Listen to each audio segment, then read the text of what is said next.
દ્વારા ચંદ્રયાન 2 દિવસની ઉજવણી કરવામાં આવી। જેનિત સ્કૂલમાં કેજી સેક્શનમાં ચંદ્રયાન 2 દિવસ ઉજવાયો હતો, જેમાં બાળકોને ચંદ્રયાન 2 વિશે માહિતી આપવામાં આવી હતી। ચંદ્રયાન 1 પછી ભારતીય અવકાશ સંશોધન સંસ્થા એટલે કે ઇસરો દ્વારા વિકસિત બીજું ચંદ્ર સંશોધન મિશન છે।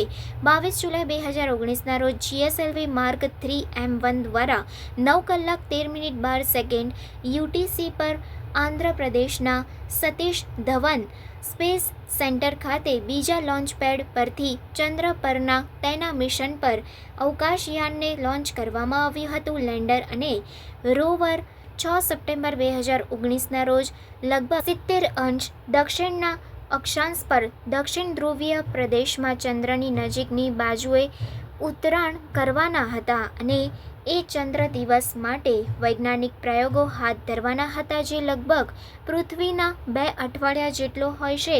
મુખ્ય વૈજ્ઞાનિક ઉદ્દેશ્ય ચંદ્રની સપાટીની રચનામાં ફેરફાર તેમજ ચંદ્રના પાણીના સ્થાન અને વિપુલતાનો નકશો અને અભ્યાસ કરવાનો છે।